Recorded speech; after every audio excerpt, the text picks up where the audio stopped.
सिनेमाच्या सुरुवातीला दाखवलं जातं की उद्योगमंत्री जमनालाल त्रिपाठी यांचा मृत्यू झाला आहे. त्यांच्या शोकसभेत सिनेमातील दोन मुख्य पात्र दादासाहेब आणि दौलतराव उपस्थित असतात. पुढच्या सीनमध्ये दादासाहेबांचं घर दाखवलं जातं, जिथे दादासाहेबांची मुलगी उपस्थित असते आणि दौलतरावही उपस्थित असतो.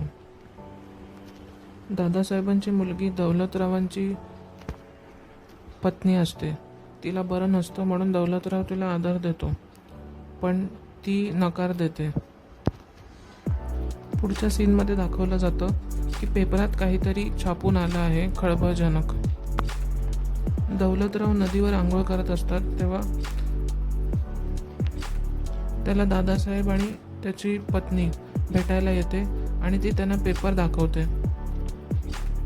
पेपरमध्ये भारत के भावी उद्योग मंत्री जी डुबे है रंग रलियो असं लिहिलेलं असतं.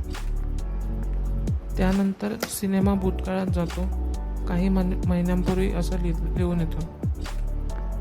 हे दादासाहेबांचे मोठे जावई असतात.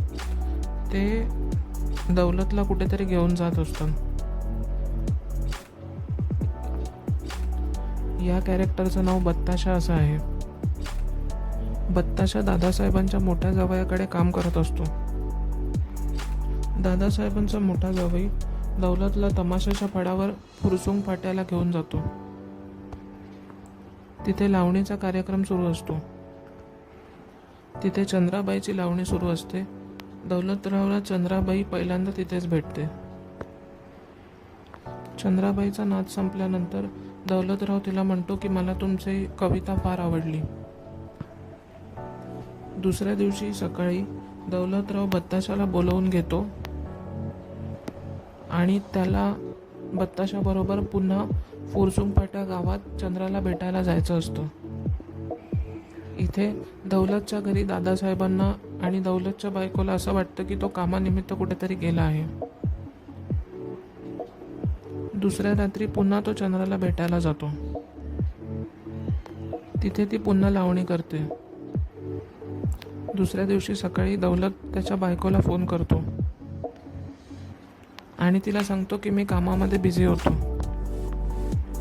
तिसऱ्या दिवशी पुन्हा सकाळी दौलत चंद्राला भेटायला जातो, पण तो सकाळी जातो. त्यावर चंद्रा त्याच्यावर रागवते आणि ती म्हणते तुमचा हेतू काय आहे, आणि ती दौलतला जायला सांगते. ॲक्च्युली दौलतला तिला एक टेप रेकॉर्डर द्यायचा असतो. त्यामध्ये दौलतला तिची गाणी हवी असतात. त्यावर चंद्रा गाणी रेकॉर्ड करून द्यायला तयार होते. पुढच्या सीनमध्ये दाखवलं जातं की दादासाहेब आणि दौलत दोघे राजकारणावर चर्चा करत असतात आणि पुढचं मंत्रीपद आता दौलतलाच मिळणार यावर दादासाहेब ठाम असतात. पण दादासाहेबांचा मोठा जावई त्यालाही हे पद हवं असतं. त्यावर दौलत त्याला म्हणतो की आपण त्याला हे पद द्यायचं नाही, कारण तो काही काम करत नाही. इथे चंद्र दौलतला त्या टेप रेकॉर्डरमध्ये गाणी रेकॉर्ड करून देत नाही. त्याऐवजी ती एक मेसेज रेकॉर्ड करून देते. त्या मेसेजमध्ये लिहिलेलं असतं की तुम्ही पुन्हा या, आपण भेटू. दौलत चंद्राला चौथ्या दिवशी पुन्हा भेटायला जातो, पण यावेळेला तो तिच्या घरात जात नाही, तर ते दोघे रात्री नदीकिनारी फिरत असतात. नदीकिनारी ते होडीतून पुढे जातात आणि त्यावर चंद्रा त्याला तिचा इतिहास सांगते. चंद्राच्या वडिलांचा तमाशाचा फड होता. त्याचं नाव उमा हिरा असं होतं. एक दिवस तमाशा करत असताना चंद्राचे वडील हार्ट अटॅकने वारले. त्यानंतर चंद्रा आणि तिच्या आईने पुन्हा तमाशाचा फड सुरू ठेवला, पण चुलीतून एखादं लाकूड त्या तमाशाच्या फडाला एकदा लागलं आणि त्याला आग लागली आणि चंद्राचा तमाशाचा फड कोसळून पडला. त्यानंतर चंद्राच्या आईने एका सावकाराकडून कर्ज घेतलं होतं. ते तिला फेडायचं होतं. चंद्राची आई एका बाईकडे जाते. तिला सगळे मावशी म्हणत असतात. ॲक्च्युली ती बाई वेश्यावस्ती करणाऱ्यांपैकी असते. ती चंद्राच्या आईचं सर्व कर्ज फेडून टाकते. आणि चंद्राला तिच्या फडात घ्यायचं असतं. पण चंद्रा म्हणते की मी वेश्यावस्ती करू शकत नाही, मी तुमच्या फडात काम करीन. त्यावर मावशी हो म्हणते. त्यानंतर मावशी चंद्राचं लग्न लावते. जिशाशी चंद्राचं लग्न लावलं जातं तो माणूस अगदी म्हातारा असतो, पण चंद्राकडे काही इलाज नसतो. त्यानंतर मावशीच्या फडात एक माणूस येतो, पण त्याचा चेहरा दाखवला जात नाही.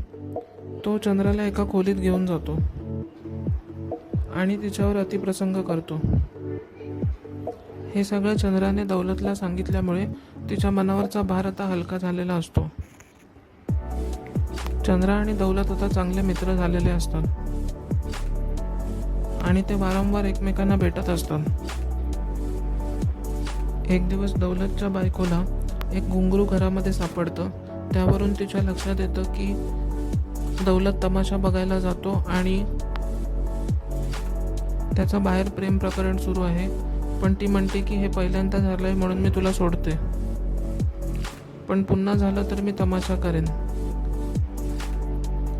पण दौलतला चंद्राला भेटायचंच असतं. त्यामुळे तो आणि बत्ताशा एक प्लॅन करतात की आपण चंद्राला फार्म हाऊसवरच आणूया आणि एक नोकर ठेवूया आणि कोणी विचारलं तर सांगायचं की चंद्रा त्या नोकराची भाची आहे. त्यानंतर चंद्रा, दौलत आणि तो नोकर त्या फार्म हाऊसवर अधूनमधून राहू लागतात. ही गोष्ट दादासाहेबांच्या मोठ्या जावयाला कळते आणि त्याचा आपल्याला कसा वापर करता येईल याचा तो विचार करतो. त्यानंतर चंद्राची आई त्या फार्म हाऊसवर येते आणि चंद्राला घेऊन जायला लागते. तेव्हा चंद्रा नाही म्हणते, तिला परत यायचं नसतं. दादासाहेबांच्या घरी एक पार्टी असते, त्यामध्ये एक मराठी अभिनेत्री येते. तिच्याशी दादासाहेबांचे मोठे जावई फारच जवळीक साधत असतात. त्यावर दौलतची बायको तिच्या बहिणीला म्हणजे दादासाहेबांच्या मोठ्या जावयाच्या बायकोला म्हणते की आता तू त्यांना सांग की हे थांबवायला, हे बरं दिसत नाही. त्यावर त्यांची बायको दौलतच्या बायकोला असं म्हणते की आधी तू दौलतकडे बघ तो काय करतोय, आणि ती चंद्राबद्दल सर्व सांगते आणि आता दौलतच्या बायकोला सर्व माहीत आहे. त्यानंतर ती चंद्राला भेटते आणि तिचा अपमान करते आणि तमाशा सुरू करते. ती दौलतला फार ओरडते. या धक्क्यामुळे दौलतच्या बायकोला अटॅक येतो आणि आता दादासाहेब आणि दौलतच्या बायको दोघांनाही माहीत आहे की दौलतचं चंद्राबरोबर प्रेम प्रकरण सुरू आहे. इथे चंद्राचाही फार अपमान झाल्यामुळे चंद्रालाही काही करावंसं वाटत नसतं. 1.5 महिना तिने पैसेच कमवलेले नसतात. दादासाहेबांचा मोठा जावई चंद्राच्या आईला भेटतो आणि ते मिळून एक सापळा तयार करतात, ज्यामध्ये दौलत आणि चंद्रा हे एकत्र असताना त्यांचे फोटो काढले जाणार असतात. त्यानुसार चंद्रा त्याला भेटते आणि त्यांचे कोणीतरी फोटो काढतं, पण त्या फोटोमध्ये चंद्राचा चेहरा दिसत नसतो. तिथून गोष्ट पुन्हा वर्तमान काळात येते, जिथे दौलतराव नदीवर आंघोळ करत असतो. मग दौलतरावला फार टेन्शन येतं की आता काय करायचं. त्यानंतर दौलतराव एक प्रेस कॉन्फरन्स घेतो, ज्यामध्ये दौलतरावची बायको असं सांगते की ती बाई मीच आहे, आमच्या प्रायव्हसीचा कोणीतरी भंग केला आणि आमचे फोटो काढले. तेव्हाच ती कॉन्फरन्स सुरू असताना चंद्रा तिथे येते आणि सांगते की दौलतरावाशी माझा काही संबंध नाही, मी त्याला ओळखतही नाही. पण ती सर्वांसमोर सांगते की माझ्यावर अतिप्रसंग झाला होता आणि तो दादासाहेबांच्या मोठ्या जावयांनी केला होता. त्यानंतर शेवटच्या सीनमध्ये दौलतराव चंद्राला सांगतो की तू आता इथून निघून जा आणि इथे सिनेमा संपतो.